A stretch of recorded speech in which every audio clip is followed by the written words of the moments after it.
This video is going to be all about sifting, and it's going to be a little bit slower paced than some of my other videos, if that's possible. In this video, we're going to sift through this jar of green lentils and find everything that's not a lentil.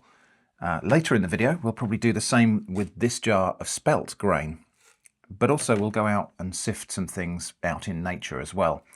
So all about sifting. Might be really boring, so you know, if that's a deal breaker for you, this is your advance warning. We might discover something really interesting though. Who knows? Let's get sifting.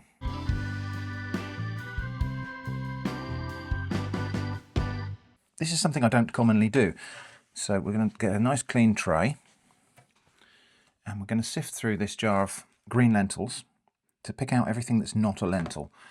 Not something, as I say, I normally do. I know some people find it very important to sift grains and check that there aren't any foreign bodies in there. I've never really habitually done that. I sometimes have a little pick over them and just see if there's anything like small rocks or witches in there, but I don't typically find anything. Now, what I'm not going to do in this particular video is sort out any grains that look a bit iffy. So there's one that's a little bit shriveled, but it's fine. I suppose if I find one with a bug hole in it, perhaps we'll pick that out. Oh, there's a piece of something that's not lentil, so it might just be lentil skin. So, okay. Well, anything that I don't think is lentil is going to go over there. Now, I bought these from one of those stores where you take your own containers in and they weigh them out for you. I don't know if you get a different kind of quality of product from there versus buying ready bagged lentils from the supermarket. Maybe, I don't know. Anyway, we're just gonna keep on sifting through here. At the moment, I'm really not seeing anything egregious at all.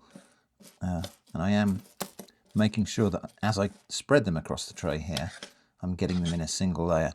There's a little brown dot on that one, which might look on camera like it's a weevil hole or something, but I think it is just a little bit of surface staining, not a hole. Well, so far, rather unexciting. I think the bits that aren't lentils I'll put in a separate little container here. And we'll see where we get to. So yeah, dry grain type produce that's for sale in the UK, rice, beans, other grains, is cleaned before packaging, usually using air jets and various other sifting processes. So this has already been sifted. Ooh, it's not a jumping bean, it's just a bit of something. So this has already been sifted by machines prior to my purchase. So it might well be that we're not really going to find anything here. I think, you know, if you're perhaps living elsewhere in the world and your beans or lentils or rice or whatever has not been through that rigorous machine sifting process, then you may have a very different result to what I'm having here. But everything I can see here is lentils. That's all spread out in a single layer. Rather nice pattern actually it makes. Anyway, so that's just the first lot though. There's still plenty more lentils in the jar, everything to play for.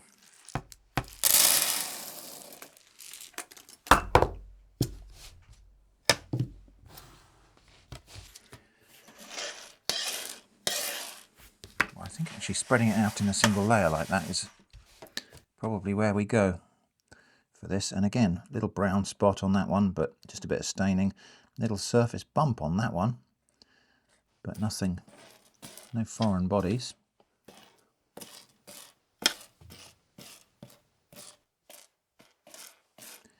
Well, this might be really disappointing.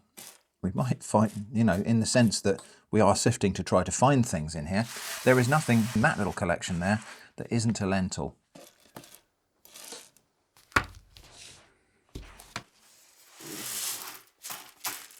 Now, I have to be a little bit mindful of, I probably shouldn't have put those on a tray. I probably should have gone straight into this jug. Let's get those in there now.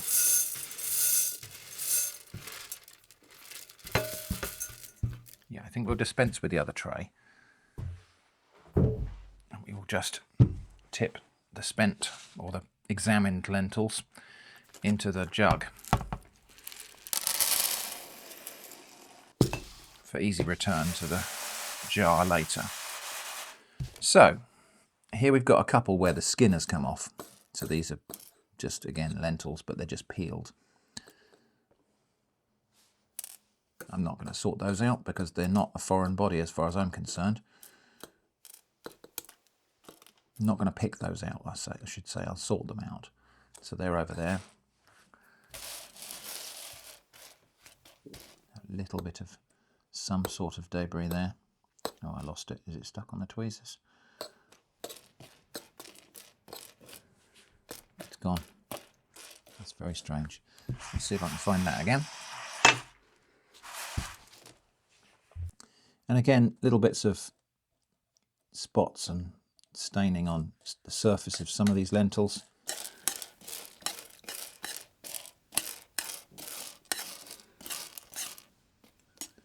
Tiny little speck of something there, but it's probably just a bit of stuff. Oh, there's the other piece we saw earlier.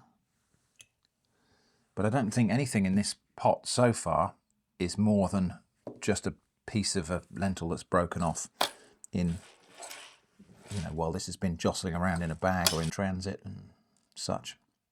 Anyway, wow, these tweezers are singularly not useful for picking up lentils. There's a broken grain there, but still not a lentil. So yeah, nothing in that lot there. Little piece of debris there again. Wow, tends to jump when you pick it up. Okay, we'll sort that out.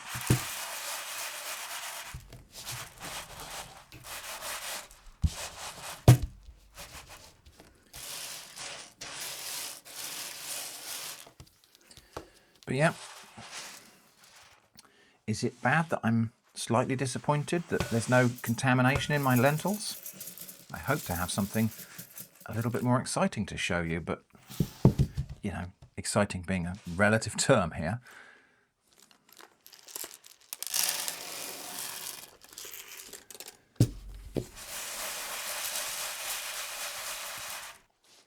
Do feel free to let me know in the comments what you think of this kind of video. Is this a thing that you're interested in?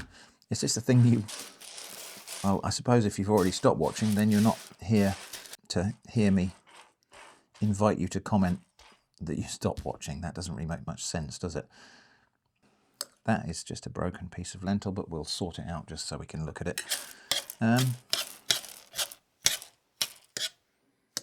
there's a little piece of skin there.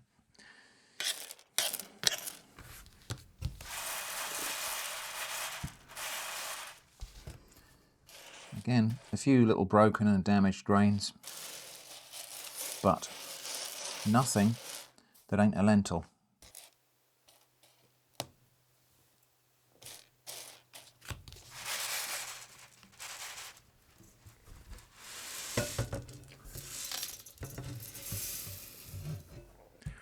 Maybe when we get down to the bottom of the jar, we'll find all of the bad things, because maybe heavier things have found their way all the way down to the bottom. We will see.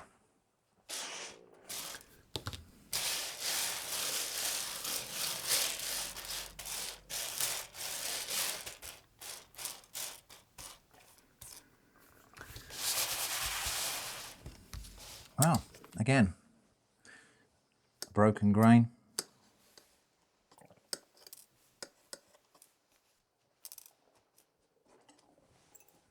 Pardon if you can hear my stomach making noises, pardon me. I have eaten breakfast. My stomach hasn't got the message yet.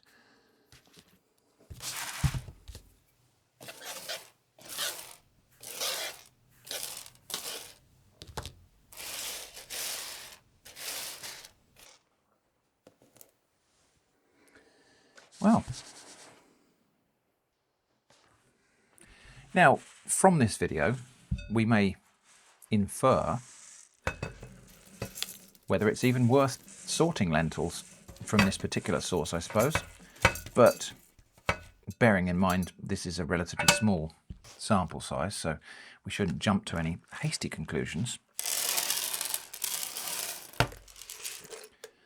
based on sifting one little jar of lentils. Okay, there's a really not very nice looking lentil there. It's just a bit battered and stuff. I think I'll take that out, but we'll talk about that in a minute.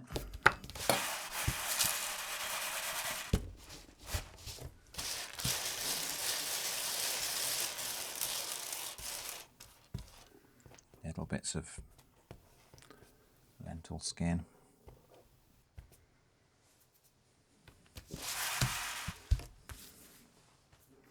No small rocks, nothing really worrying at all there.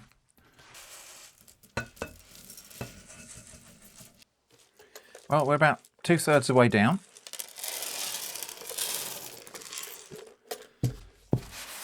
And so far, nothing to report.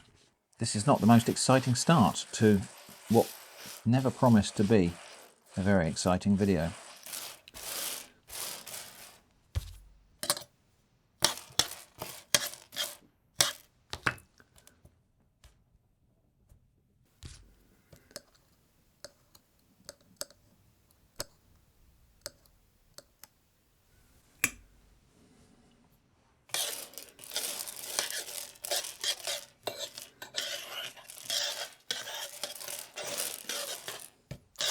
Now, it might be that my methodology isn't perfect here. I mean, I suppose, strictly speaking, we should, one by one, pick through the lentils like this. But that would make for a very long video. And also, the human eye, pattern recognition here, I don't know if it's coming across on camera, but pattern recognition is a thing. You know, I can do this, and anything that isn't exactly the same as all the other things will tend to stand out. So things like that broken lentil there, or that one there, will tend to stand out really quite quickly.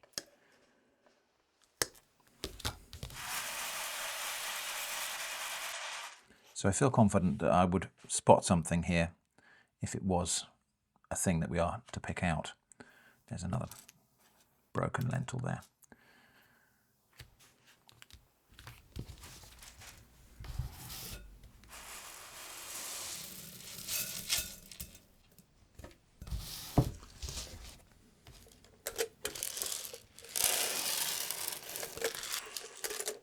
Not many more batches to go now.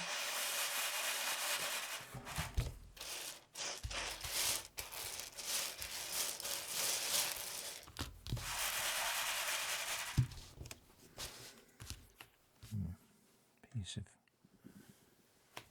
shell there.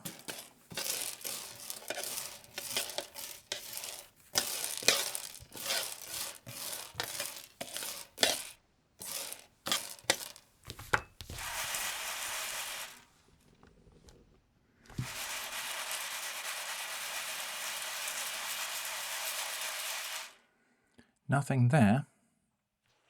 And again, a spot on that one, different colour, half a bit of shell missing. In fact, that might well be the half piece of shell I found and picked out. Broken one there, slightly damaged one over there. But nothing that ain't a lentil.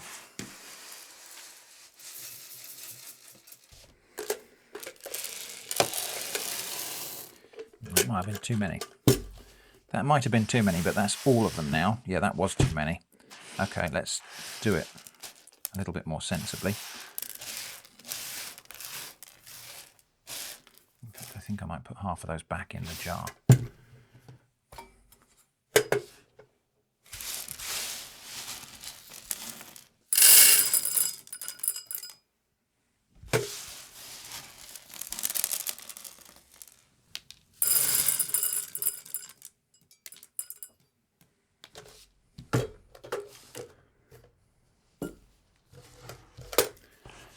Just got a little bit ahead of myself there. So there's a bit of something. Various other little bits of something over there.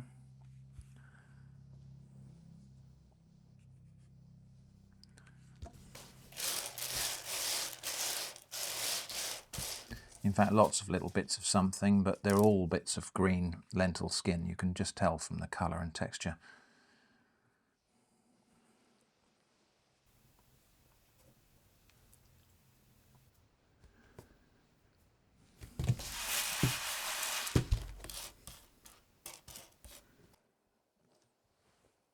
I'm not even really sure it's worth me picking these out, but if I don't, I'm not going to have anything to show for it.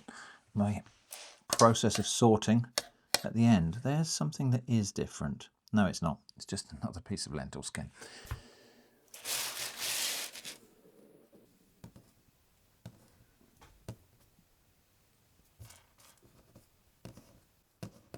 Come on.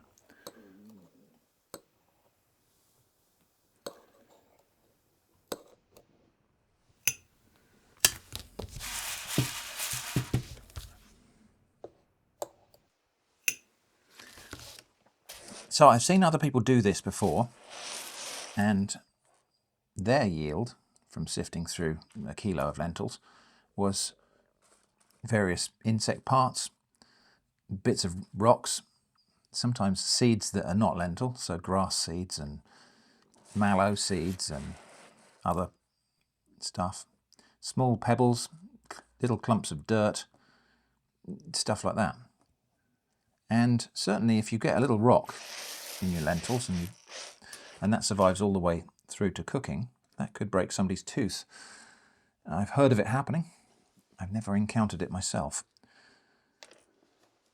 It may just be that I'm privileged to live in a place where the lentils are thoroughly cleaned before they get to my table. It does start to look that way. I'd sound like I'm disappointed when I say that, but I'm not really. You know, I'm not averse to eating. You know, it's a fact of life that little bits of bugs and things and dirt get into our food and they don't all get taken out. But when it comes to hard stones that might break your tooth, that's more than just aesthetics, that's injury. So that's more of a concern to me than accidentally eating a tiny piece of an insect. The allowable limits for insect parts and foreign bodies and rat hairs and things like that in our food is not 0, because it couldn't be. It can never be brought down to 0. If they made the limit for those sorts of contaminants 0, all of the food would end up being thrown away. So there is a small but non-zero limit for these sorts of things.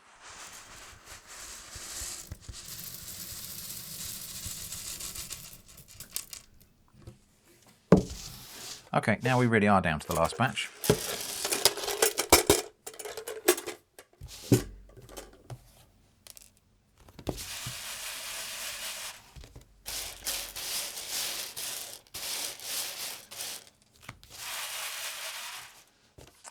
And I'm not seeing anything.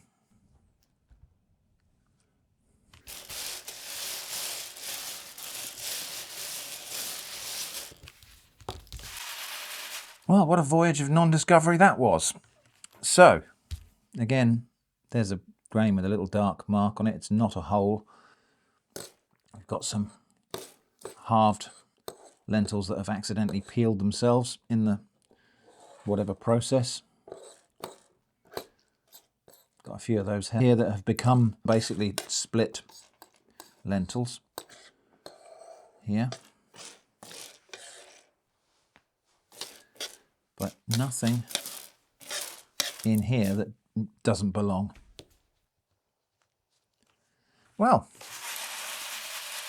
are you disappointed? I feel like I am a little bit. There's probably the weirdest looking lentil of the lot. What have I done with it? There it is, there. That one I suspected of being some foreign body, but it isn't. It's just a little bit shriveled. Well, there we go. Yep, that was a big load of nothing. So that's what you find in a kilo of lentils that isn't lentils. All of those pieces in there are just bits of lentil skin or broken bits of lentil, or in that particular case, that's probably the worst looking or most damaged looking lentil that we had in the whole batch. I have no particular reason to keep these bits out of there. They might as well go back in, they're just bits of food.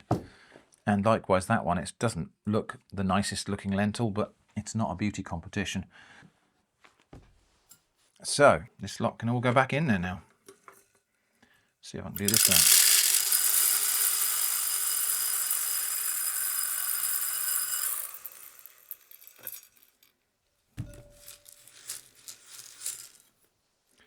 And there we go.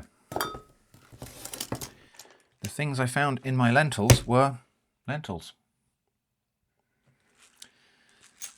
Now I'm going to sit here and record the spelt bit now because I happen to be set up for doing this, but we'll go out and do something outdoors that hopefully might have some more exciting bits in it. So here we go to Outdoor Shrimp, who's at Seatown. Okay, I'm on Seatown Beach. It is quite a blustery day. We're here at low tide. Jenny and Eva are actually walking up that headland behind me because I need a little bit of time undisturbed with the rocks on the beach. We're going to meet up later on, obviously, but if I brought Eva down here, there's no chance I could sit down and calmly sort through some gravel, which is the objective today. So yeah, I'm just going to head up here a little bit. That's Golden Cap there, Lyme Regis over there, where we recently spent the night. Actually, it was quite nice. There's a video coming out about that, where I visited the town mill and got some interesting flour to make bread. Anyway, yeah, what I'm going to be doing today, just head along here somewhere, find a patch of the very fine gravel. There's a fossil straight away, look. There's a belemnite fossil. I'll put that in my pocket.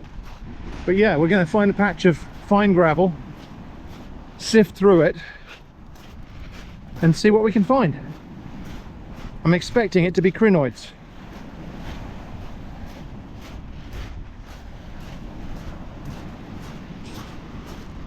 So here's the kind of stuff, and I think we'll just park down here somewhere and just have a sift like this.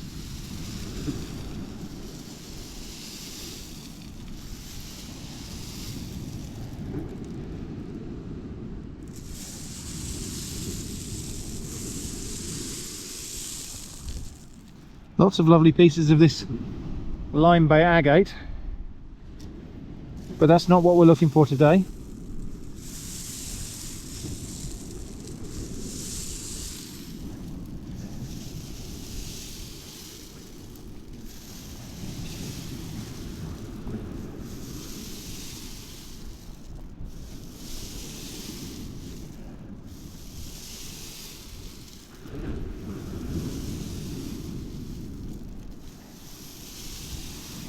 Just spreading out the gravel so I can get a good look at each successive layer that I'm scraping away. There's something. Oh, a tiny belemnite. How about that? A lovely little, quite intact, pointed belemnite. That's my first decent find today. I must get my little pot out so I don't lose these. They're going to be small fossils today.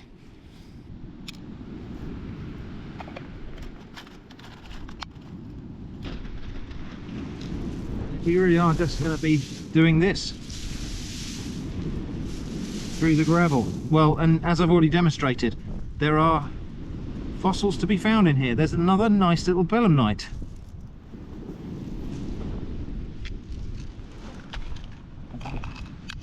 Not what I expected to be finding, or not the majority fossil I expected to be finding, but I'm not complaining.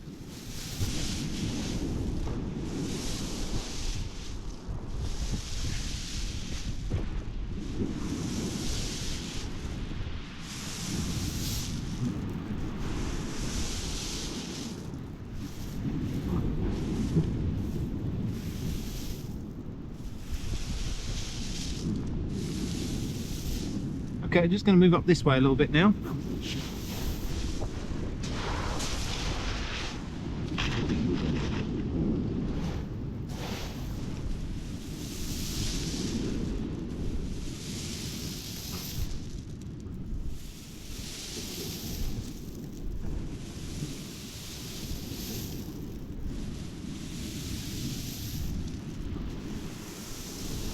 There we go.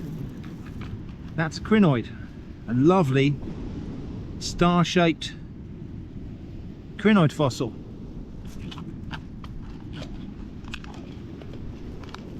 That's what I expected to be finding more of, or most of.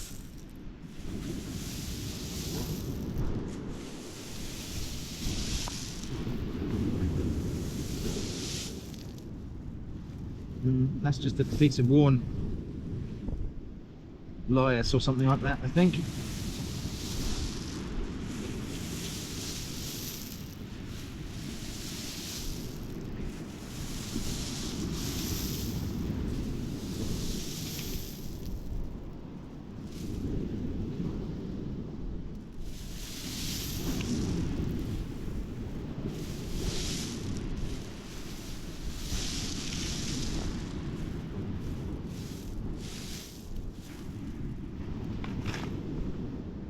Another, just a little piece of belemnite.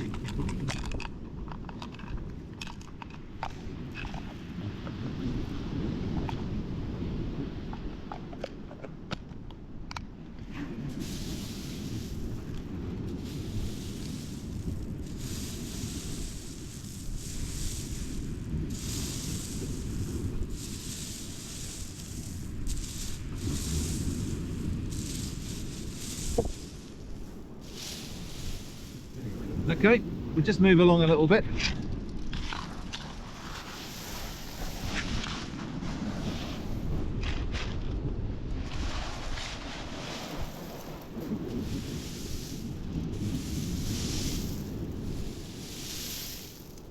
And all of these fossils are just sitting here in the gravel, waiting to be discovered. And they are typically a little bit softer than the stones of the gravel. There's another piece of belemnite.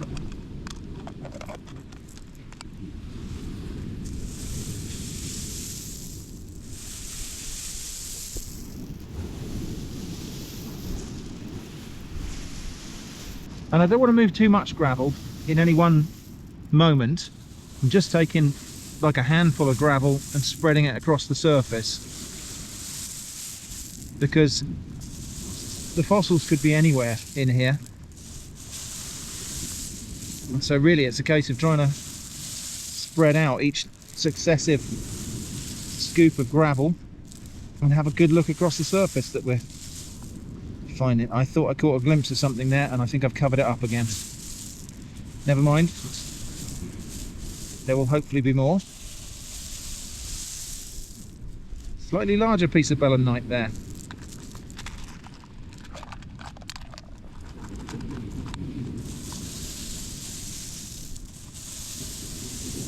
Okay, I'm going to move up the beach now, up, and we'll have a look on top of this little ridge here.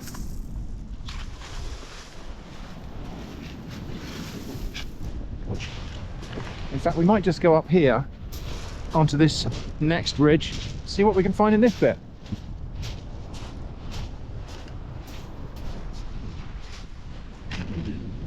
Let's have a little rummage here.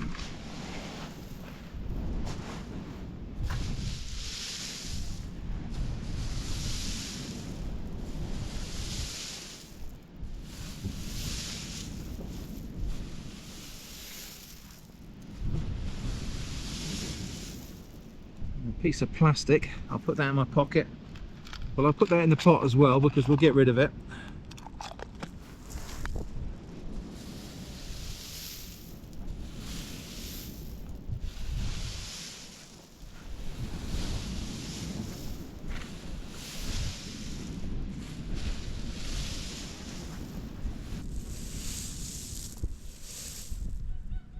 Oh, that's interesting.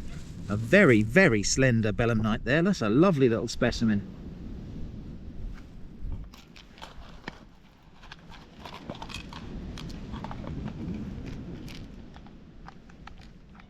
Well, I want to find some crinoids, so we will move on in a minute. What was that?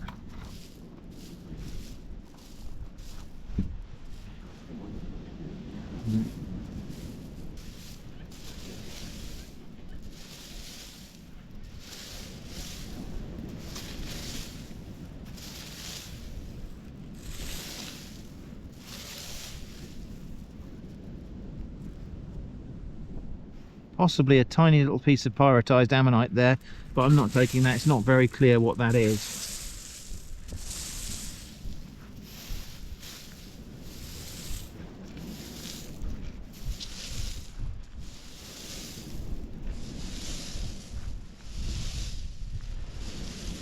Okay, I'm gonna go and find another spot now. Oh, but before I do, there's another belemnite.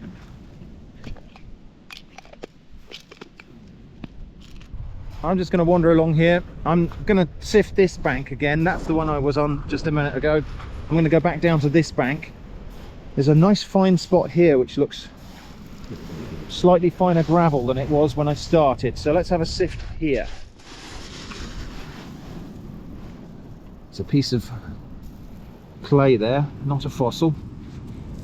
Okay, this is a good place to look because there's very little effort in doing the sifting. I just need to disturb the surface and it falls away.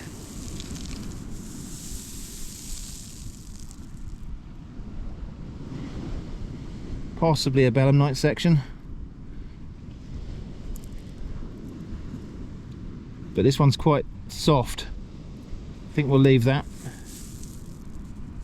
But there's a rather nice little pointy one.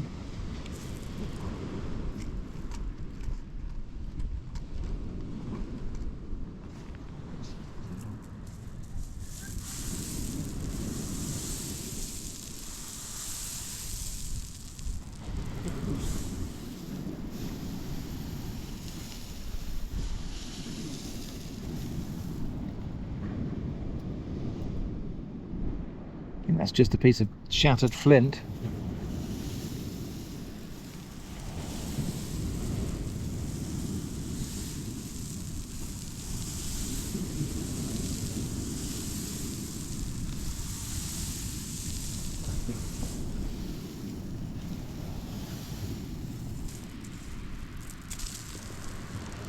Another little belemnite section.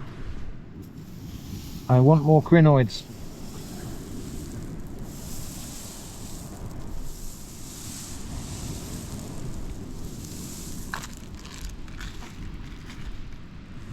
I think I'm going to say if I don't find a crinoid in the next 10 scoops, we'll move on. So 1, 2, 3, 4,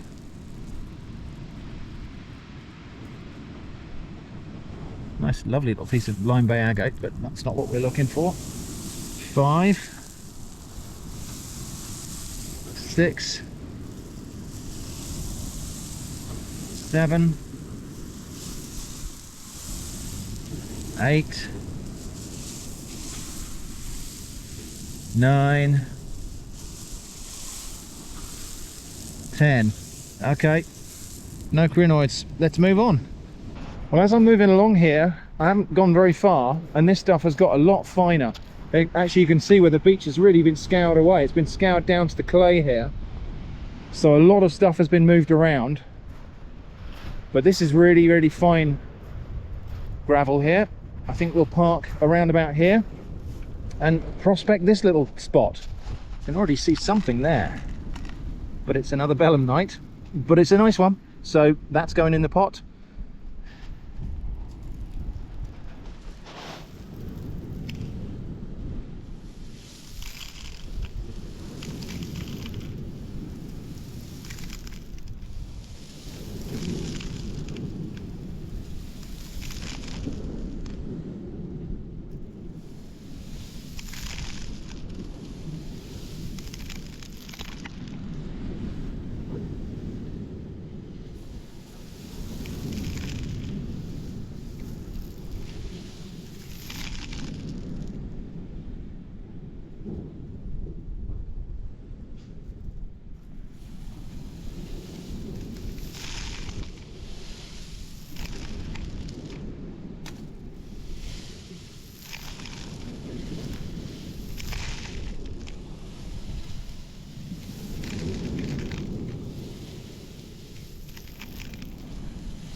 I just saw a tiny bit of sea glass. Can I find it again?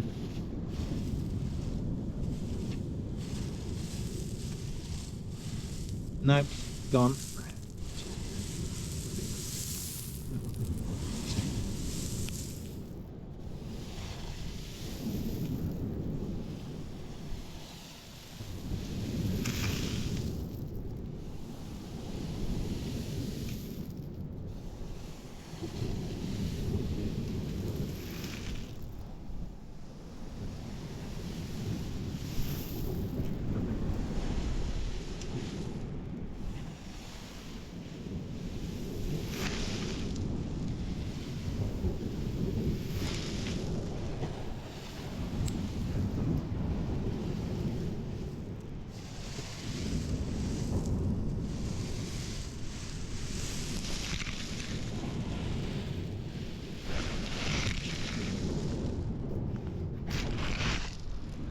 Okay, I'm not finding very much once I got down below those fine gravels.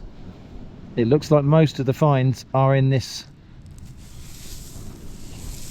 looser, finer stuff up here.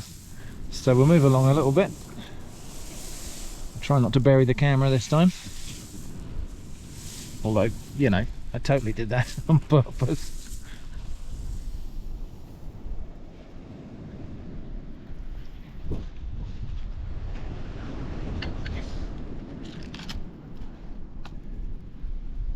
That's a larger section of belemnite, very, very worn. I may not keep all of these belemnite pieces because they are so abundant on this beach. There's a little bit of something there. That's a piece of pyrite.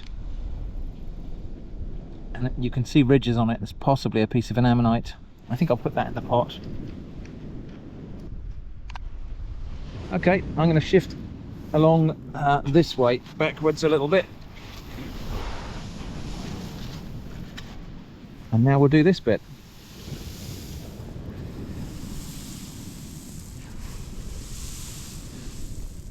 So, assuming that I move, I don't know, what, a kilo of gravel every scoop,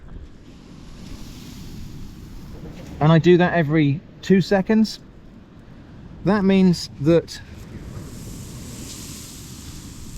in half an hour I'm moving maybe a ton of gravel. There we go, second crinoid of the day. A little bit more worn than the previous one, but that's a good find.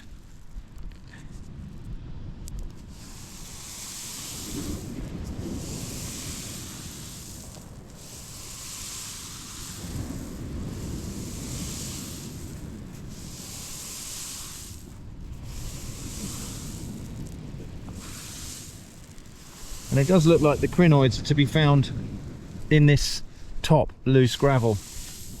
That's been my experience in the past as well. Actually, I was sat here and sifted through, and in previous trips when I've done this, I found mostly crinoids. So things have been obviously jostled around and changed. That's another piece of, that's an interesting, I'm not quite sure what that is. It could be a belemnite, but it's very worn and striated. No, I think that's a crinoid stem. It's just a very worn one.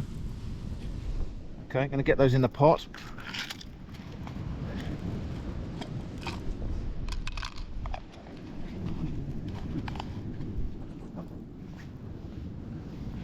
I mean, everywhere you look down here, there are bits of stuff. That's the flare from the base of a belemnite, and you can see another belemnite piece there. There's just loads of it on this beach. They are very, very abundant fossil, and often they are in broken pieces and often very tumbled like that.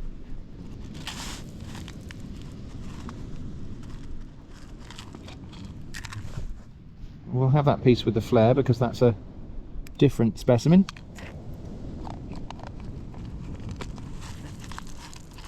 Okay, shuffle backwards and we'll sift this bit. Oh, there's another crinoid.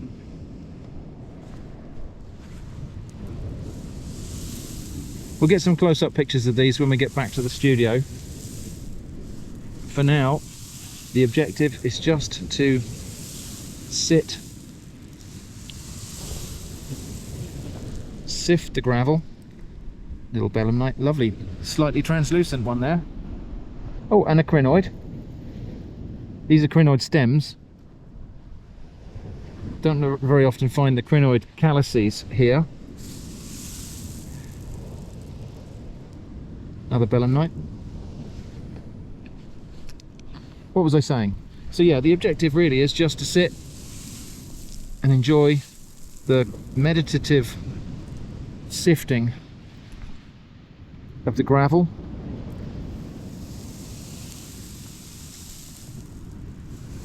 The percussive sound of this gravel moving as I turn it over echoes the crashing of the waves down there on the shore.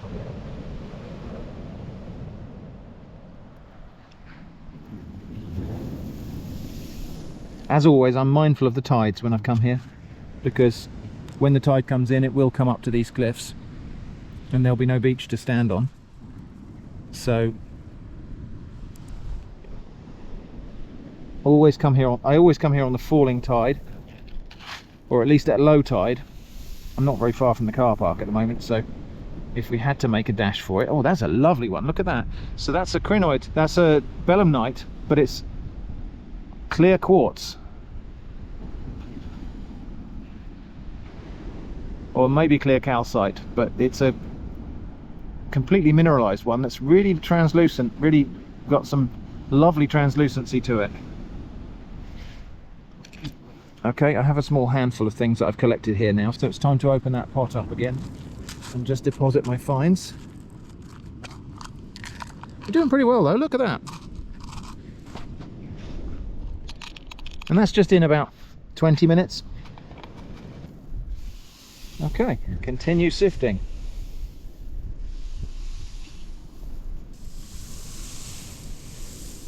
Okay, shuffle backwards and carry on.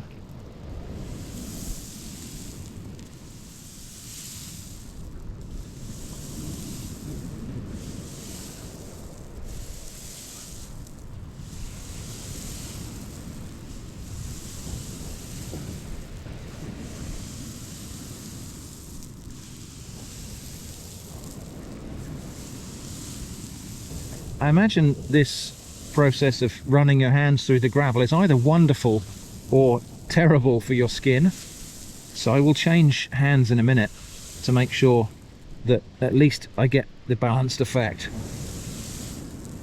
Perhaps I shouldn't. Perhaps I should run this as an experiment where we compare the surface texture of my skin on my left and right hands after doing this, but that's not really the objective today. You know, there's all kinds of different things we could imagine doing on this beach, and exfoliating using the gravel is only one of them.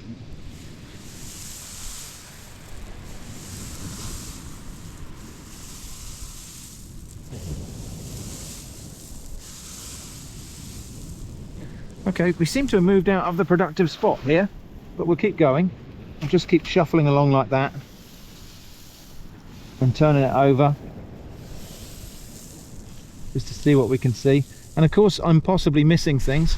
I'm scanning, I've got my eye in for long thin shapes or anything that isn't a round pebble basically, but it is entirely possible to overlook things. Very often when I'm editing the video I see really nice fossils that I missed, but you know. Oh, there's a lovely little slender belemnite.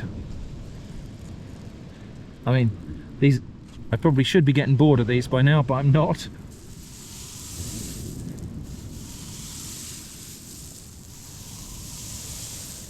I would just like one or two more crinoid stems though, if I may. May I have a crinoid stem, please?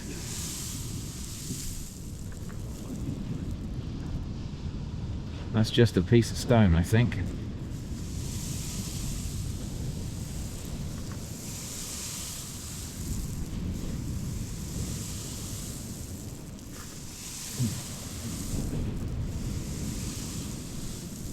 And it's possible to find other fossils here, so shark's teeth could be a possibility, ammonites, maybe, little bits of tumbled ichthyosaur fossil, vertebra especially. But I don't tend to find those. In fact, I've only ever found a couple of little bits of ichthyosaur bone, and I've never found vertebrae. So perhaps that's another thing for a video, is to go in search of ichthyosaur vertebrae.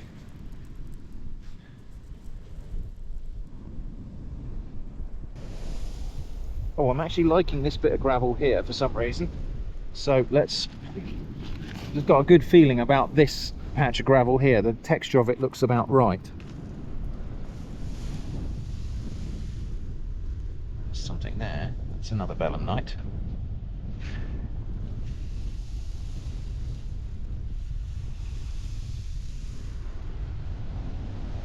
Tiny piece of sea glass. I'll have that. Oh, look, that is a crinoid stem section. Now these are called fairy coins. I've never actually found one separated like this.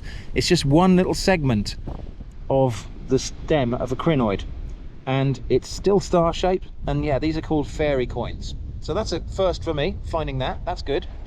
I must get that in the box because it's so tiny. I also see the tiniest belemnite there, and it's just begun to rain, but I'm not going to let that put me off.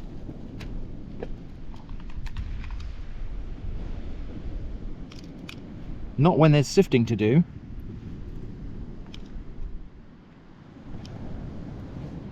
Wow, look at this. Tiny, tiny little belemnites. These are lovely. I don't normally find these because I don't normally sit down and do this. So most of the time when we come here to look for fossils, I'm standing up, looking along the, you know, whatever catches my eye line. And from a standing position, obviously you don't get to see the same level of detail as you do if you crouch down, or in this case recline. I'm going to stop taking broken pieces of belemnite now because I feel like I have enough. Something very detailed just showed up there. What's that? A stone.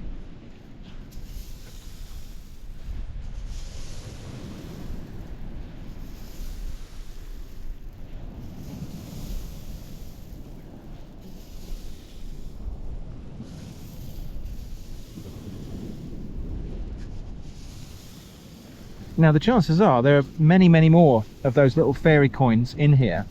They're actually quite difficult to spot in amongst this gravel, so the chances are there's hundreds of them in view in this particular shot, but they're not so easy to see, and so I'm probably missing those just because they are a bit anonymous, unless you happen to catch them at the right angle. See, there's another one there. That could be, but it's not.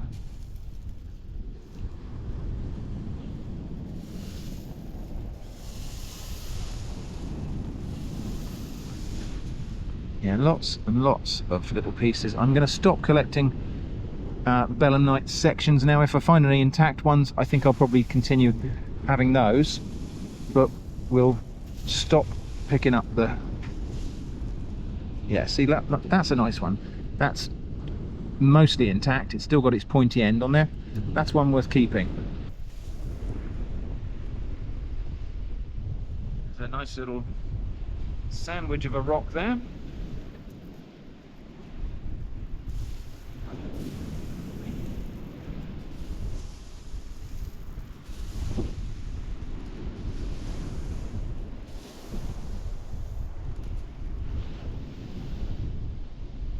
Not a fossil, I don't think. Belemnite section. Okay. We've got here. Possible ammonite section. Really indistinct.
The weather is taking a turn. Nice little pointy belemnite. Oh, I should be doing right hand here to balance out the wear on my hands.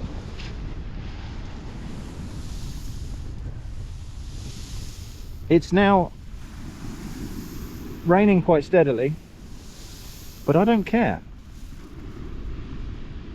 Belemnite section, not keeping those anymore. I would just like 1 or 2 more crinoids. Well, what a lovely day to be beside the seaside.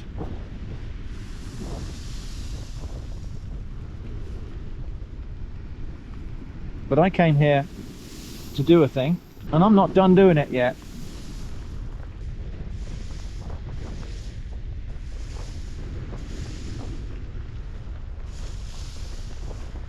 Now, as often happens there, I just covered something up as I spotted it, and now I'm trying to find it again. It looked like a big crinoid section in an unusual colour. It probably wasn't. It was probably just a discoloured rock. But I covered it up just as my eye caught it, and well, that's gone. Someone else will have to find that some other day.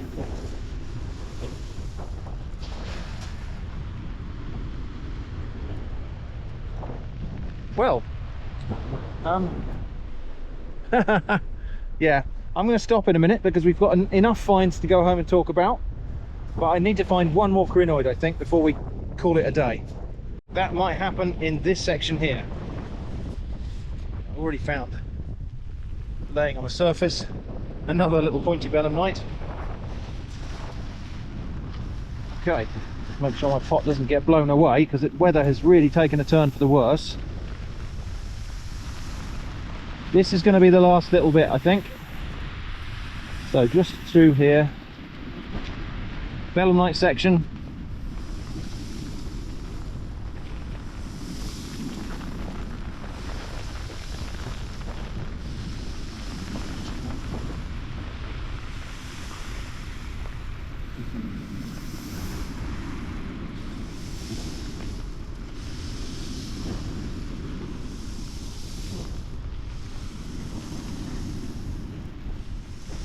Now the danger of saying I won't stop until I've found another X is what happens if I never find another X. So I am going to be reasonable here and not going to give myself the chills.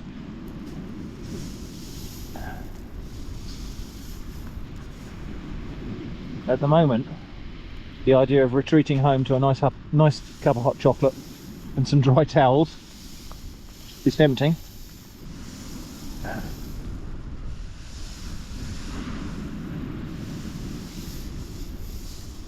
I did just miss a belemnite there, I just saw it as I turned it over.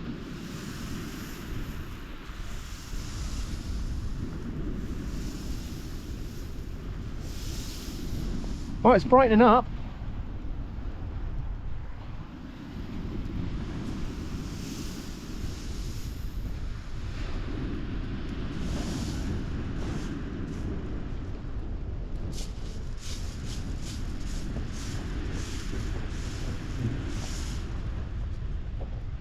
Oh, a lot of these. I'm not disappointed. My hands are starting to go numb now from the cold and wet, so that could be the point to call it a day.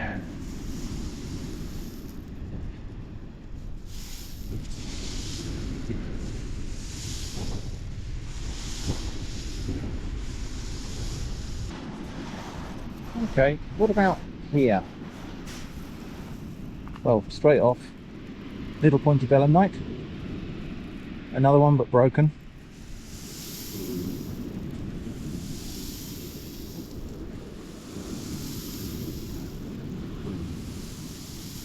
And this has got to be the easiest way of hunting for fossils because, you know, there's no just, oh, look at that. A pyritized ammonite, and actually a beautiful one, slightly broken on that lower section there, but what a find. That's beautiful. Really, really happy with that. So where was I? Yeah, this has got to be the easiest way of hunting for fossils, because gravity is doing the moving of material here for me, but also there's no chiseling around in cliffs and risking my neck clambering up muddy escarpments and whatnot. Actually, gosh, look at that, a big chunk of the cliff has fallen off there, and you can see that the rest of the face is separated. There's a great big crack there, and that big chunk of stuff is going to fall down probably in the next day or two. Oh, I am very, very made up about that one. That is a lovely find. I'm going to get that in the box before I drop it.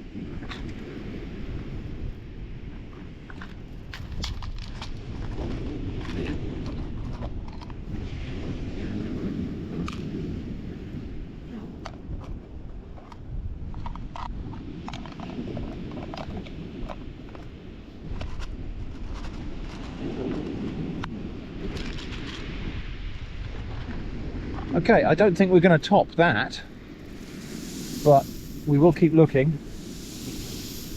And that just does prove my point that actually I've often said when we come here before, I've often said that the best fossils are to be found on the foreshore, because you're finding the ones that are going to be durable. You're finding the ones that have survived a little bit of weathering. The stuff that you dig out of the cliff face, if you're determined enough and, let's say, perhaps foolhardy enough to try that, is often crumbly and won't last.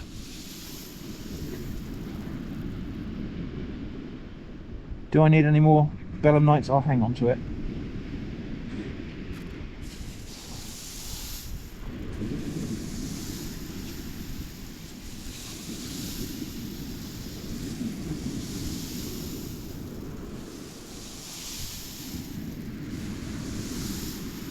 So yeah, if you want to find fossils on the Jurassic coast, my advice is to do this, to find somewhere where you can just sit and gently and calmly sift through the aggregates as I'm doing here, because you will find stuff if you come here and do this. I mean, not necessarily a beautiful ammonite like that one, but you will find belemnite. You should find crinoids.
Very interesting pyrite concretion there.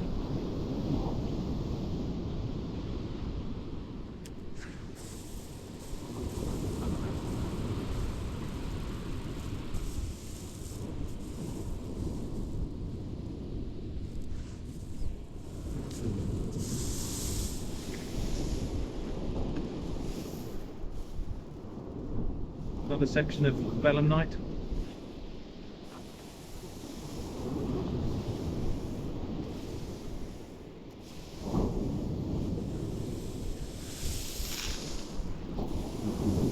In case you're wondering where all those belemnite fossils come from, this is the exposed clay here. Don't often see it at this end of the beach actually, but there we go. There is a fairly large and fairly intact belemnite fossil, including the point and the flare. This would have been the skeleton of a squid-like animal when it was alive. And if we look in this clay, there's a whole scattering of them. So you can see why they're so abundant on this shore. They're everywhere you look.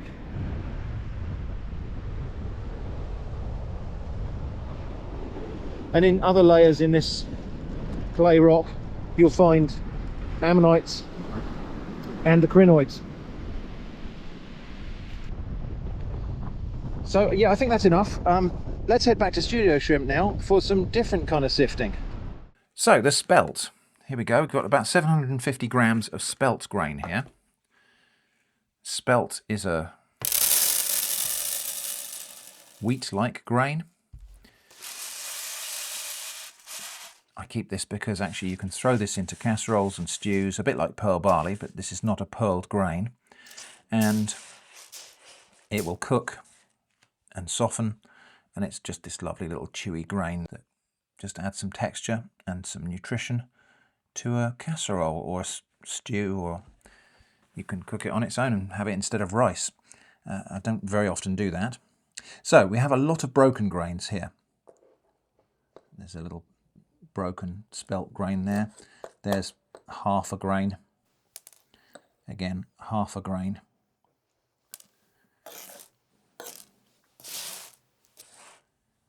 And it's going to be harder, I think, to discern than, you know, if we had a grain of wheat in here, I think it would be possible to completely miss that, overlook it, because wheat grains or barley grains and spelt grains are sufficiently similar that I think there's a possibility I might overlook a thing like that in here. This one in particular here, I suspect of not being a spelt grain, but it is. It's just slightly fatter. I don't know, that might be a barley grain. I'm going to pick that one out because I think that might be a grain of barley. There's another one there.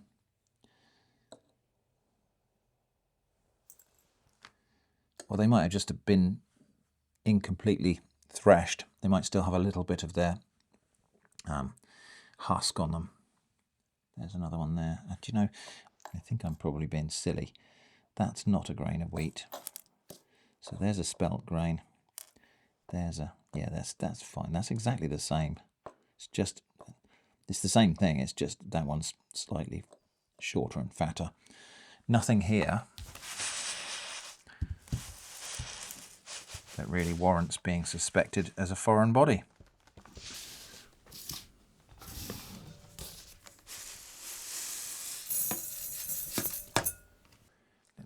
I just knocked the camera stand, so apologies for that.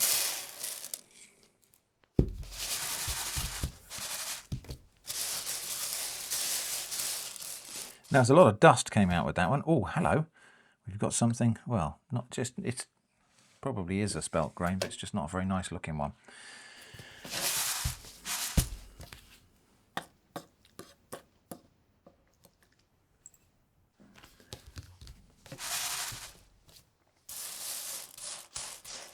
So there's a lot of little dusty bits at the bottom here,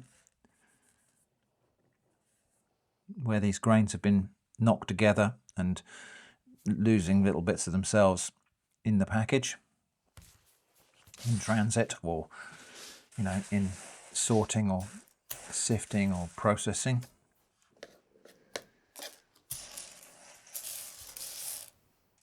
But again, you know, broken grains, dust from broken grains, nothing. Well, there's a thing.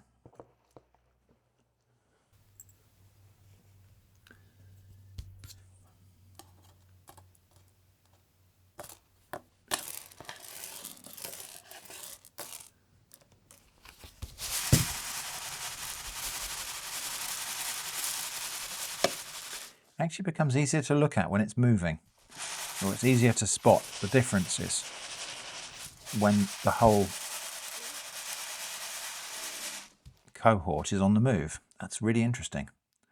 I suppose it's probably, there is something in our brain, in human brains, that makes that contrast easier to see when it's on the move. I'm not sure that's coming across on camera. That's probably quite annoying or something.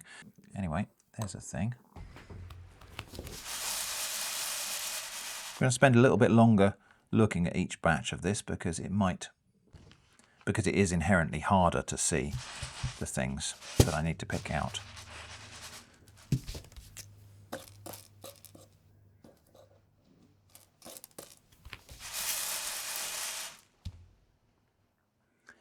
Nothing else there.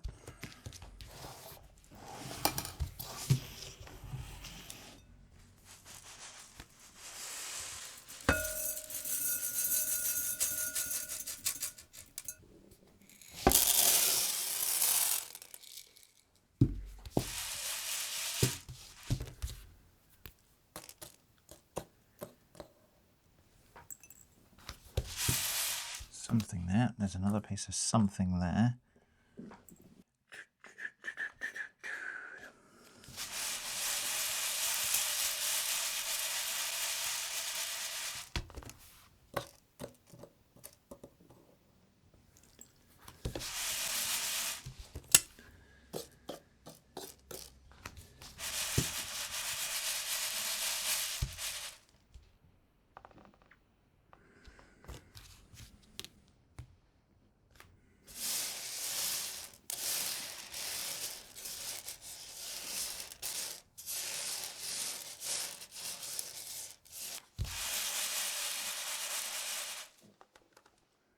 Now, of course, I don't have perfect eyesight, so it's also possible that I'm missing something that might be obvious here.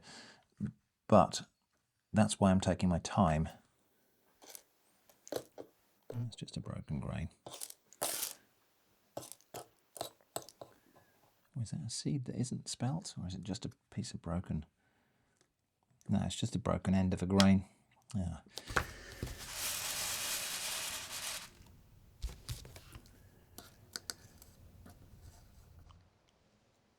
Potentially a different kind of seed there.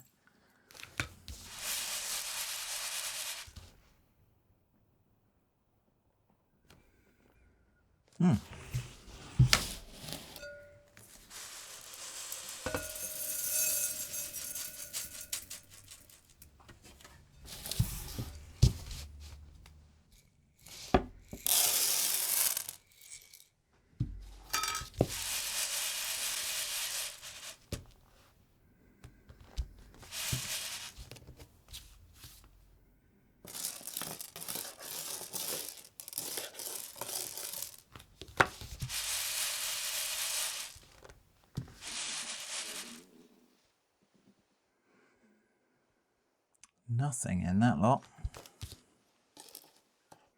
There's some odd shaped grains. There is a grain that looks like it has a little hole in it there, but I think it's just because the end's broken off and we can see inside the structure. Misshapen one just there.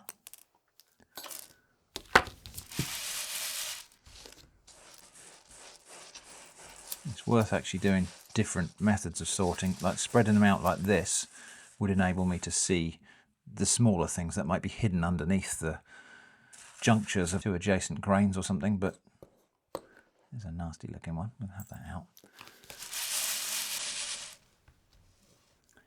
And there's another one that might be something else.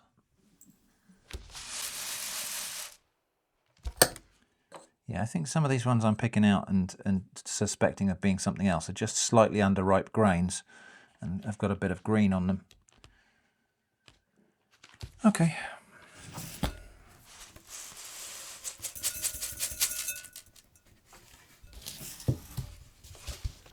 Well, we're not even halfway yet.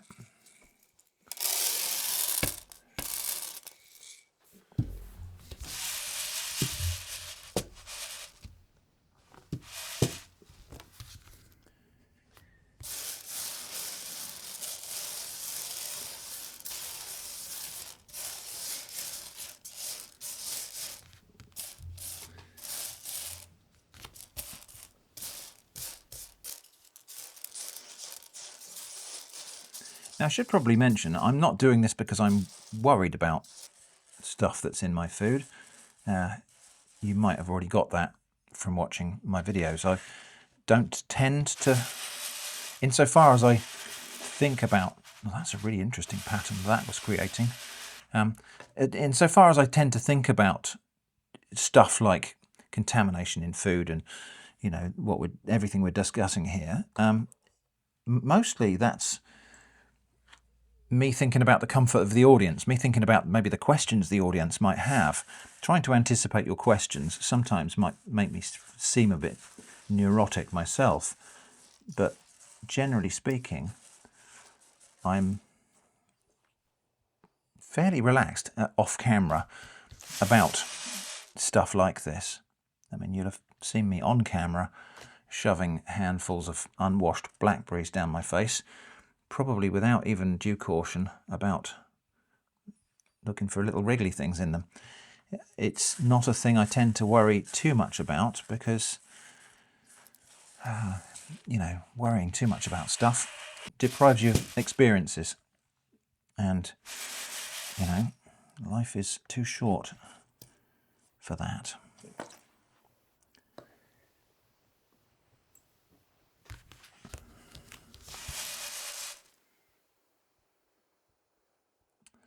Nothing there.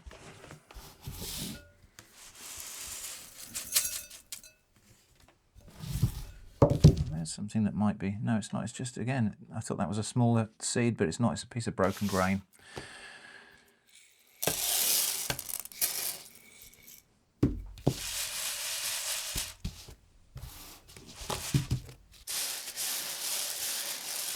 So yeah, the experience here is that we are finding that this grain is remarkably clean. And remarkably free of anything that really isn't what it's supposed to be. And I don't think they're using any special optical sorting or anything like that for this material. I think it is just probably sorted with winnowing and, differential densities and whatnot. All of the dust and dirt can be agitated and blown away. Rocks will settle out on like a vibration table or something like that, maybe. For something to be included in here and to make it all the way through the sorting process, it would have to be the same size and the same density as the grains.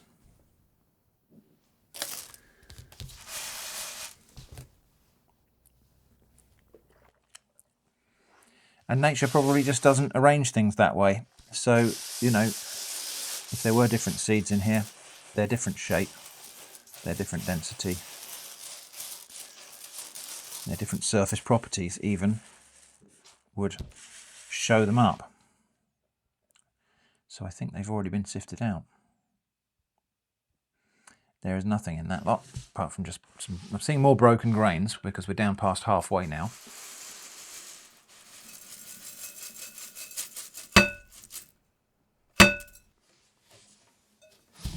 And also more of this kind of dust, which is just bran and bits of broken grain.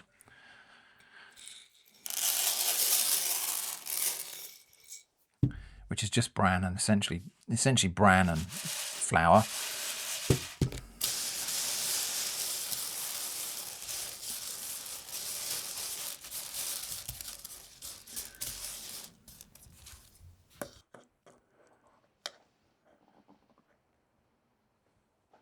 Yeah, see, I was going to sort that one out, but it's not. It's just a spelt grain that's a bit less ripe than some of the others.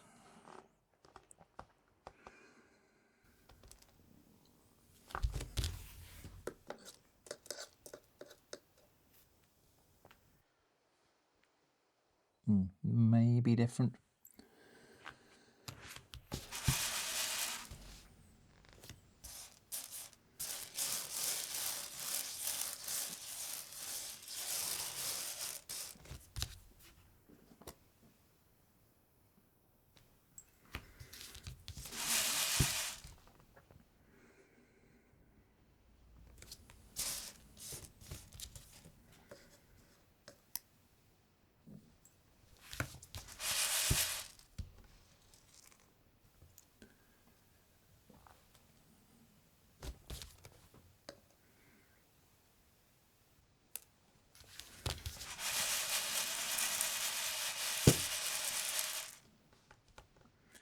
Nothing suspicious in that lot.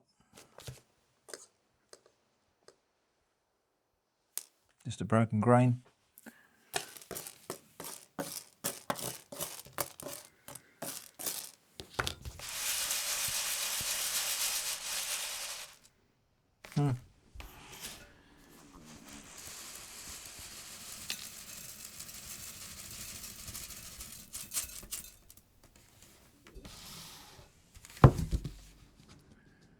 For some reason I've managed to miss the jug there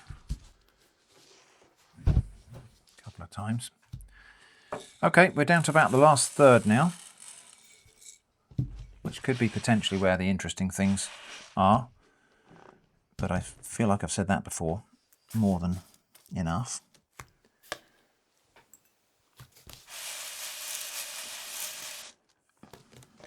And again, there's a suspiciously long grain there, but it is just a variable.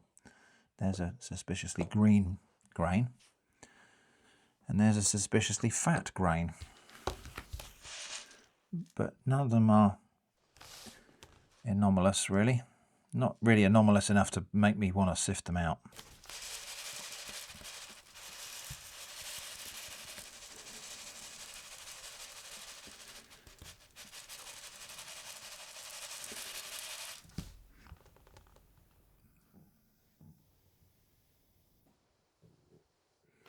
No, nada.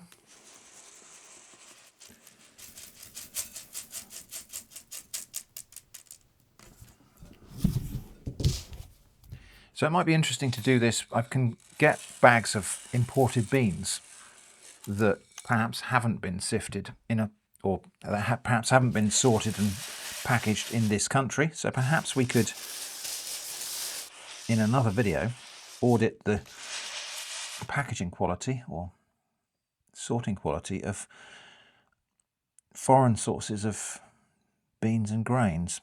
I suppose those lentils probably did come from abroad, but they probably came in a bulk shipment and then was cleaned and sifted and packaged in this country. I think that's how it generally works. But there are also cases where bagged product comes in ready for retail. So it might be interesting to get hold of some of those that have been packaged elsewhere. There's an idea for a future video. If this video concept has legs at all, do let me know if this is something you're interested in or something you've found pleasant to watch. I know some people just like to have these videos on in the background for a little bit of company or equivalent of company, and that's fine. All right, I can't see anything here.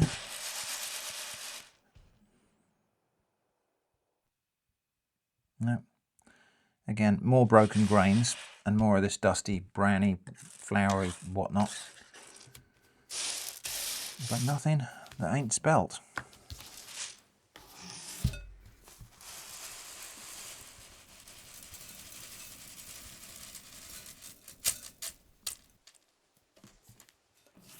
Yeah, so you can see there's quite a lot of this basically flour on the tray now.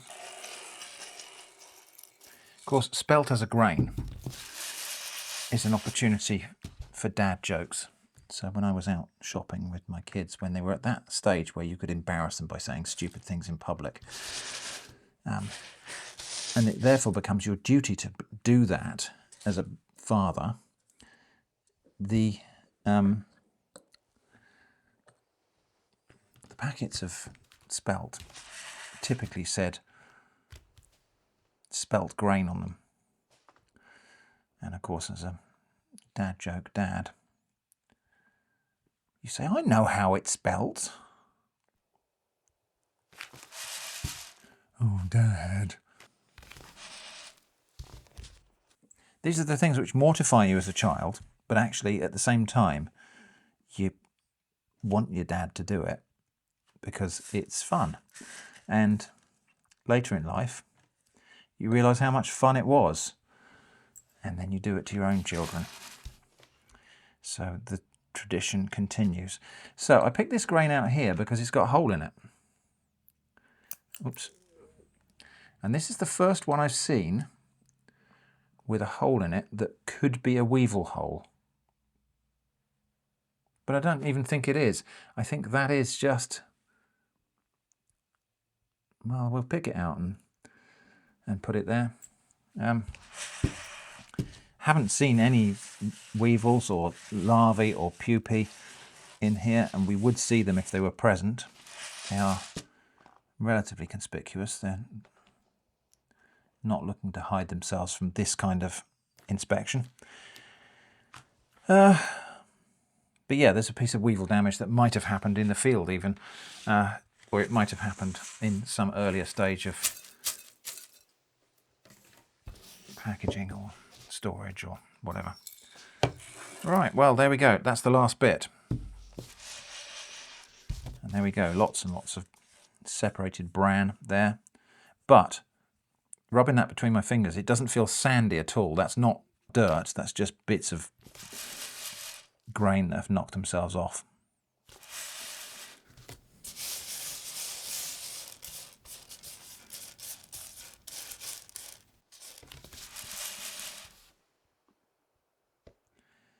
So what do we conclude from this?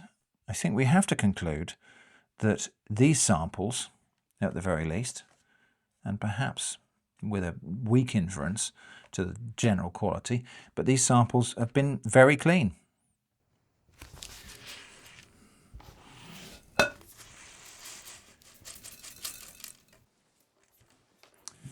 So let's have a look at our foreign bodies, such as they are. So we've got, I don't even know that there's anything in here that I would be supremely confident is not just a slightly misshapen grain of spelt. There are these other slightly slimmer seeds here. These might be some other species of grass. You know, if it was growing, that's probably the one that's most likely to be something else, just some other species of grass. That's an entire grain there, so those ones there might be something else. But they might just be underdeveloped spelt grains. Nothing in here that's an insect part, no little pieces of wood, no rocks, no clumps of dirt, no machine parts, nothing really that actually warrants very much concern. Yeah, even that one there, that's a nasty looking thing, but it's just a shriveled grain. Unlike the lentils, I probably won't drop those back into there because those are aesthetically, you know, less than pleasing.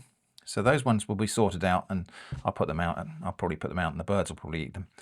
But yeah, I'll get a real close-up picture of that one that might have a weevil hole in it, and that's on your screen right now. Let me know what you think. Is that a weevil hole? Is that just a chance mechanical hole that's happened because we've sifted through how many thousand grains of spelt here? We're likely to see things that are just chance arrangements of particles. Anyway, this is where it all might go horribly wrong.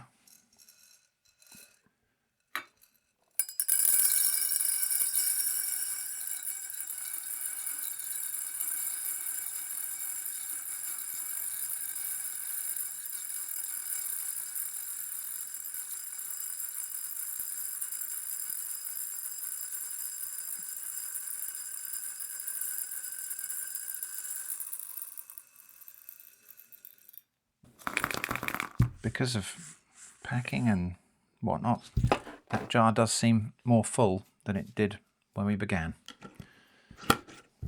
But yeah, as that's shaken down and stuff, that will pack down. So that was spelt grains. I think now it's time to go outside again and we'll go looking for something, but it does involve sifting. The next target in my painstaking search is going to be a four-leaf clover. Now, they are supposedly quite rare. That's why they're considered lucky. But I've seen lots of people post pictures online saying here's a four-leaf clover or a five-leaf clover sometimes I've found. So that's what we're looking for. This is white clover. Apparently it's one of the species of clover that's more likely to have four-leaf forms.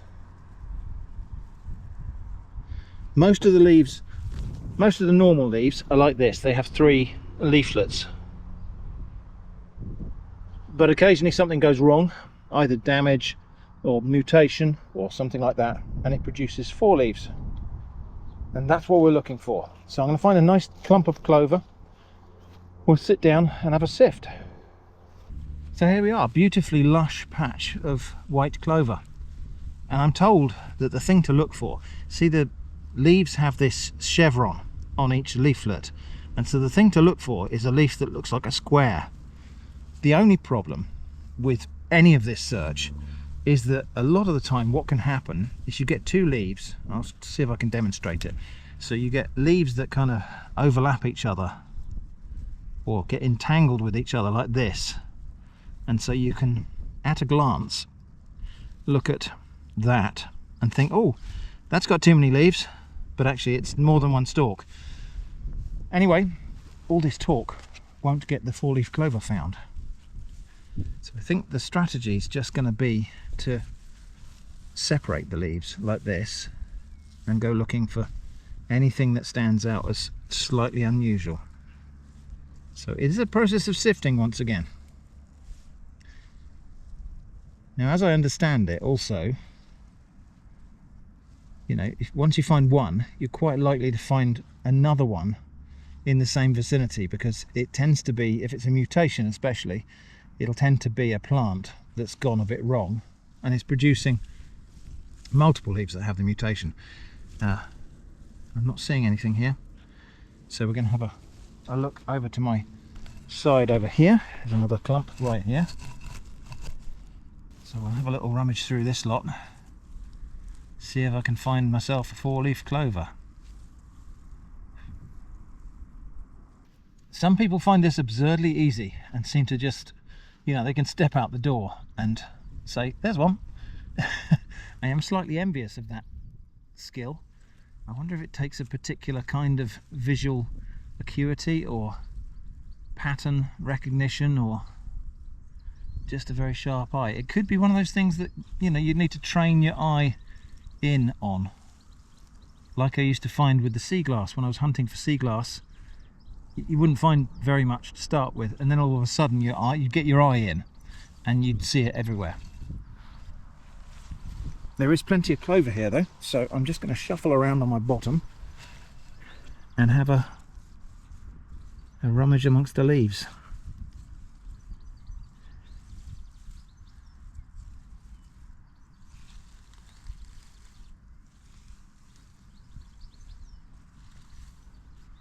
Yeah, okay, right, I'll move to a different spot, I think. See, here's an example of the phenomenon I was talking about earlier. This lot here looks like something's going on, but it's not. It's just a tight cluster of 3-leaf forms.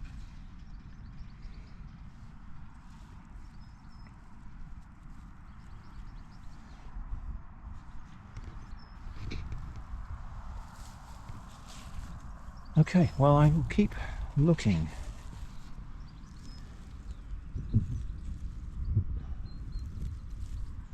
I no doubt that there'll be comments saying, you missed one, and it's possible.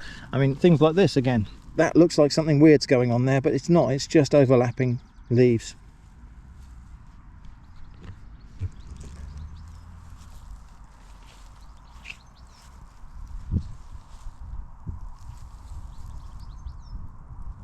So I'm going to try and conduct most of this search standing up, because sitting down is far from ideal.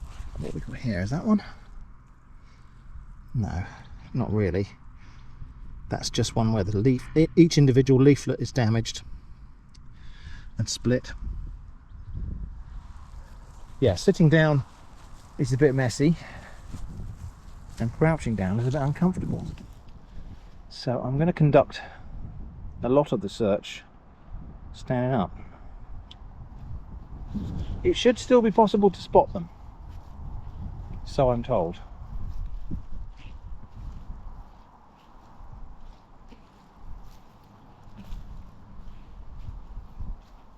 Yeah, I'm going to move to a completely different area, I think. I'll have a look in a different patch. There's ribwort plantain, by the way. Video coming soon, or possibly already out, about that one, about eating these buds. These are bigger than the ones in my garden, and evaluating the claim that they taste of mushrooms. Spoilers, yes, but also not very much.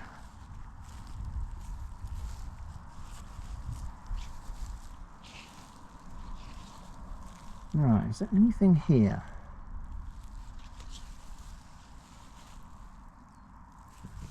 See again there, look at that.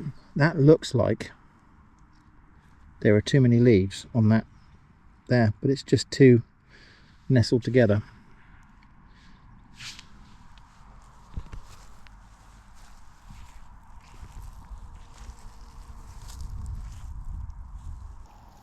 I don't know if I should be looking for any particular discoloration or anything like that. All of the examples of four-leaf clover that I've seen tend to just look a little bit weird and twisted. So a leaf like that might be a better candidate perhaps than a nice fresh bright green one, bright dark green.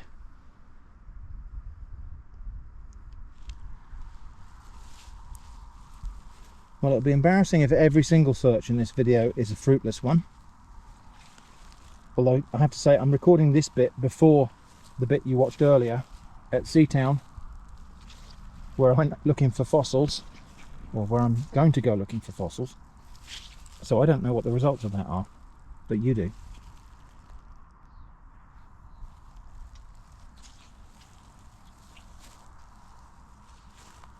Okay, right, different area.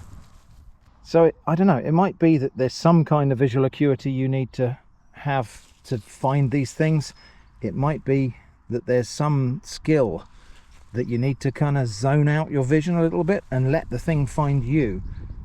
That might sound really weird and mystical, but it's kind of not. It's more about actually stopping consciously looking and let your brain do its own version of looking. Well, at least that's how I think it works. Certainly, as I say, with sea glass, I used to find that after a while, actually, and dropped coins as well, when I was looking for dropped coins, which I did for a whole year, it became a point where my conscious brain wasn't the thing that was looking anymore. Something automatic was happening, and it would grab hold of my vision and tell me to look in a particular place. That looks promising. Is it? Ooh. No, it's just two stalks tangled together again. Well, we continue to look and continue to hope. Again, just two stalks tangled together.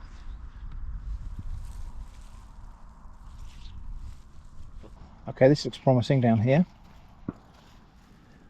Ah, but it isn't. No, I thought that was one there, but it's not.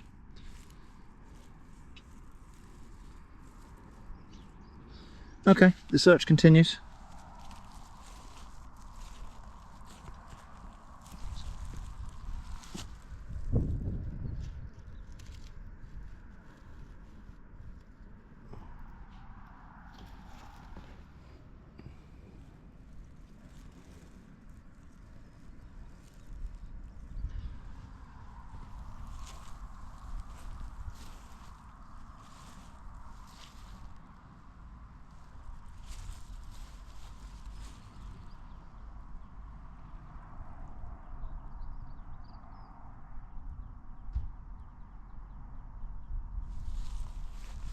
I see a square there.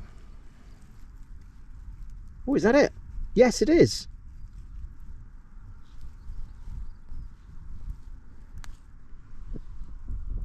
I found a four-leaf clover. Look at that. 4 distinct leaflets, and it was looking for that square was the trick. So there we go, a four-leaf clover. I will put that carefully in a piece of folded paper in my pocket. I'm not going to give up. I will look around this area and we'll see if we can find any more, because as I say, I understand that this is a thing where you find one, you should look around. Okay, with my First ever. That is the first time I've ever found a 4-leaf clover in my life. There's another one in the same patch.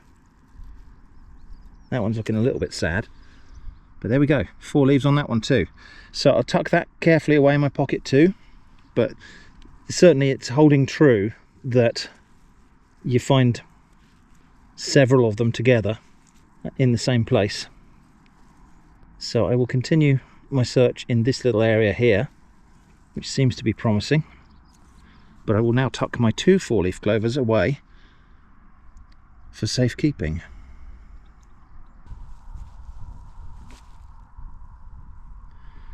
Well, I hope you felt a little tingle of joy along with me right there, because as I say, that's the first time I've ever found a 4-leaf clover, and it was quite a little thrill. It, you know, tiny, very mundane thing, not that difficult, hasn't taken me long, but that was a joy.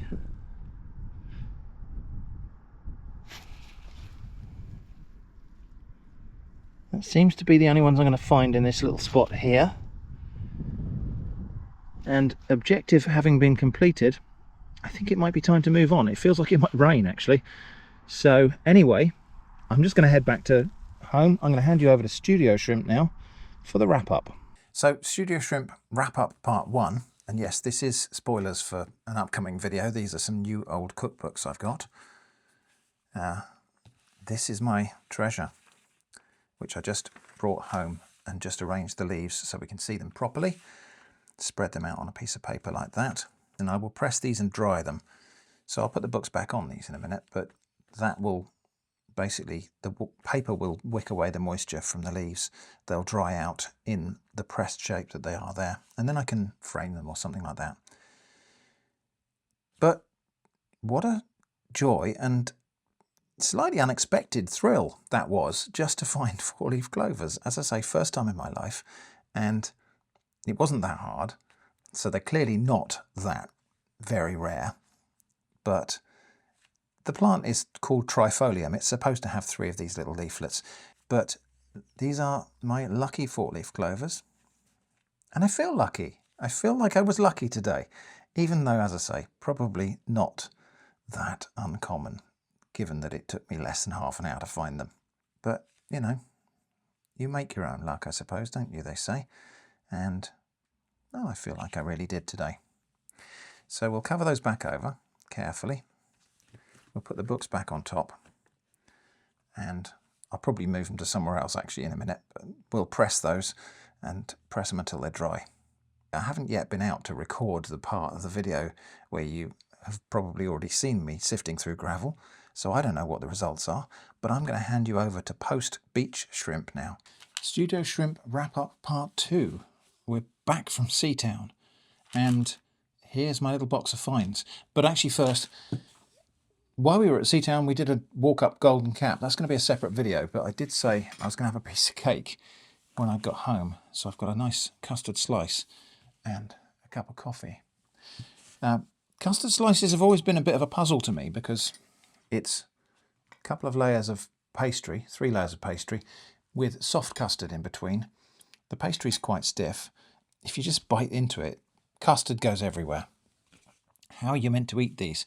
If you try and bite it that way, then this pastry kind of digs into your teeth. The answer is, apparently, you lay it on its side and cut it into sections like this, which you can do without squeezing out all of the custard, at which point you can then consume it with a fork. Probably a pastry fork, but I'm just using a dinner fork. I have got pastry forks, but I find them a little bit too delicate. Anyway, to the finds. So here they are. A little piece of green sea glass, that's going to go in my collection on the windowsill. Piece of plastic, that'll go in the bin. And then we've got a lot of belemnites and a few crinoids. Let's pick out the crinoids. That might be a piece of ammonite there as well. So I think, I don't know. That's definitely a crinoid. Look at that, you can see the segmented. I'll show you close up pictures of all of these. That's a crinoid, but it's got a little round feature on it. I wonder if that's a part of the crinoid or if it's an additional fossil. I'll get a close-up picture of that. We've got, I'm sure I found more than one crinoid. There's another one. Crinoid stems. We've got the little fairy coin, little star-shaped segment of a crinoid stem. Was that as many as I found? I think it might be. And then lots and lots of these lovely little belemnites. Don't normally find them as small as this because I'm normally standing up, and so I just don't see the tiny ones. But quite lovely and delicate tiny belemnites.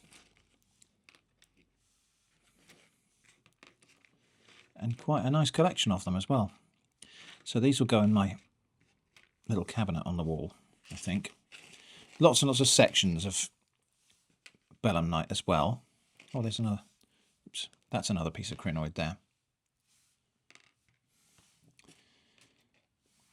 Lots of broken sections of belemnite as well.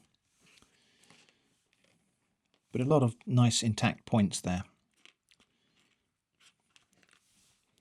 That's just a piece of gravel I accidentally picked up. I must return that next time we go to the beach. And then several of the flared base sections of belemnite. But the star find of the day is, of course, this beautiful pyritized ammonite. I'm just going to go and give this a little wash and a scrub, and I'll come back and we'll have a look at it. So it has a golden sheen to it because this is made of fool's gold. This is made of iron pyrite. And the way that's happened is the animal that was inside, the shell of the ammonite decayed and left a little cavity, and the iron pyrite crystals have grown and filled the little cavity left by the animal. So this is not the fossil, this is a cast, essentially, but a naturally occurring one. But it's got a beautiful golden sheen, and that is very definitely the star find of the day. Oh, by the way, the gravel, rubbing my hands through the gravel did exfoliate my skin.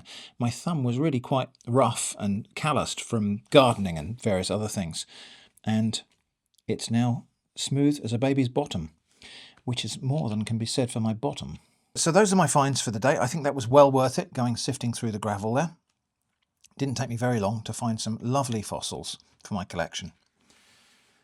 And before we go, we'll just have a quick look at the clover, which has been pressing overnight. So this one's nearly dry now because it was already drying out anyway. But yeah, those are pressing nicely. So I will return them under this stack of books. I put a little bit of tissue paper underneath just to absorb any moisture, and then the books on top. And those will need a few more days and they'll be completely dried out and pressed. So that was a video all about sifting, and what a joy to find such a lovely ammonite fossil and to find four-leaf clovers, and perhaps not exactly a joy but a relief to discover that my lentils and my spelt grain don't have anything in there that shouldn't be in there. So different and a little bit more aimless video than usual, if that's possible. But I've had a lot of fun and a few moments of pure joy along the way. I hope a tiny bit of that joy has rubbed off on you. Thanks for watching, and I hope to see you again soon.